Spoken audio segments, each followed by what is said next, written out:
An inextensible string of length L has one end fixed to a ceiling and the other end attached to a small ball of negligible dimensions. The simple pendulum undergoes simple harmonic motion with an angular displacement of theta. For all derived expressions, express results in terms of fundamental dimensions L, theta, and physical constants are required. Part A. 1.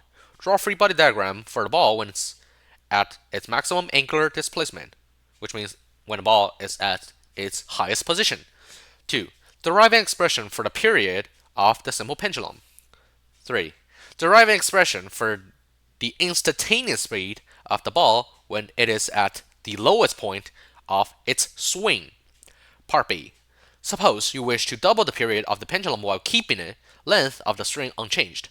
Determine the height above the Earth's surface required to achieve it. Express your answer in terms of the Earth's radius, re, and the gravitational acceleration at the Earth's surface, g. So part A, or part 1, is ask you to draw a free body diagram. That's pretty easy. So let's first draw a dot that represents the center of mass of the object. At its highest point, obviously, mg, that is pointing straight down, fg. And the tension force, which is at the same line of the rope. It's supposed to be look like this. And that's it. That's your free body diagram.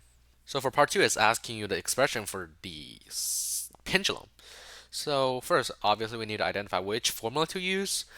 There's no spring inside of it, so we cannot use the formula that t is equal to 2 pi m over k, right? So the only formula that we can use is t is equal to 2 pi square root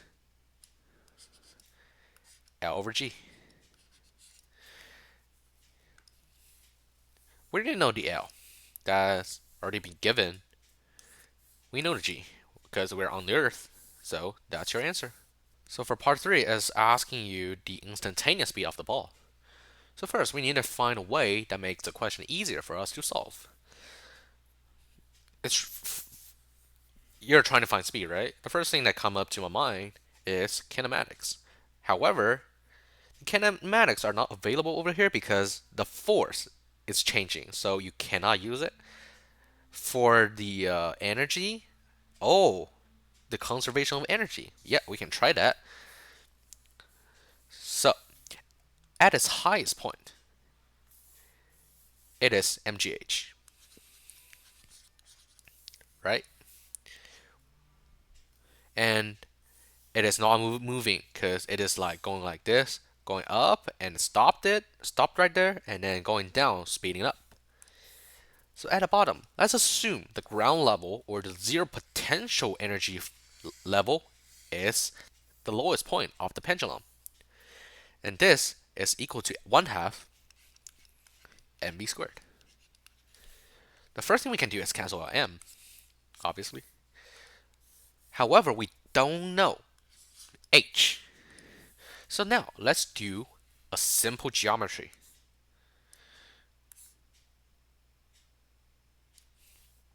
Okay, this is the situation that is occurring in this question.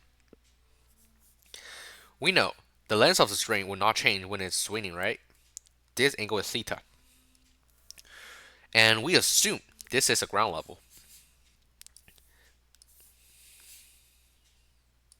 So now we're trying to find this part. How high is this part? So now let's just draw a perpendicular line to the vertical and use a little bit of trick. We can get this is L. We can get this part. It's just L times cosine theta. So this part will simply be L times 1 minus cosine theta. So that's your h. Let's plug it in to the expression. G times L times 1 minus cosine theta is equal to 1 half v squared. Simple algebra, picking the positive solution, v is equal to square root of 2gl times 1 minus cosine theta. Now let's look at part B. Part B is very interesting because it wants you to double the period without increasing the length of the string. So the key way, or the most important way to solve this question is to write a formula down and try to change or do adjustments to one or several variables in order to reach your goal. In this question, your goal is to double the period. So let's write a formula down. T is equal to 2 pi square root L over G. We're not able to make adjustment to L. Pi is a constant I found 100 years ago. So the only thing that we can do adjustments on is G. So now, let's use one's method. T, right now, let's assume it's 1, is equal to 1 2 pi, right? It will never change, times L over G. L, we cannot do any adjustment to it, so it's still 1. G, for now it's 1, because it's haven't been changed yet. However, we're trying to double the period.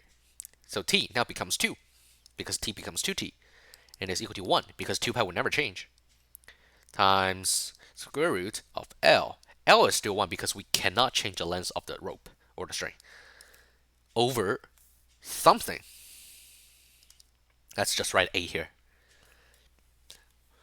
What number should we plug over here in order to make the equation, the left side of the equation, equal to the right side of the equation? The answer is 1 over 4.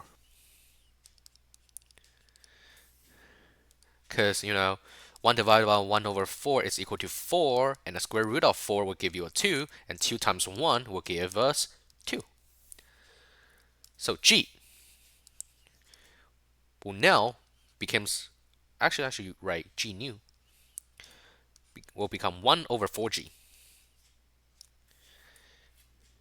So now, let's go back to, I think, Unit 2, the gravitational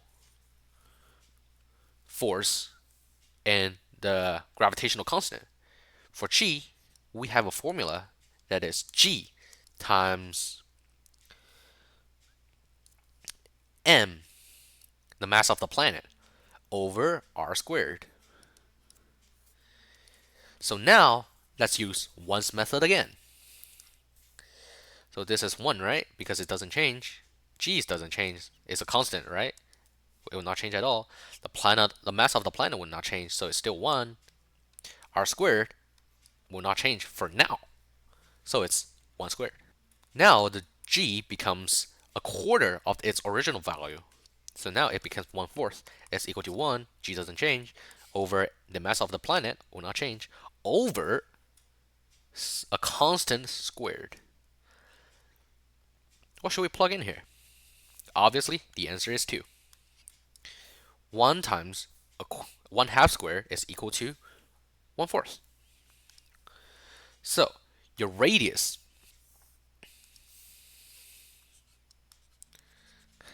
supposed to be 2r, which is 2 times the radius of the Earth from the center of the Earth.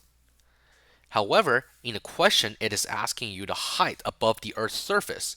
So we're supposed to use the actual distance from the center of mass minus the original distance from the center of mass, which is 2r minus r, which will be r, just distance r above the surface, or the radius of the Earth.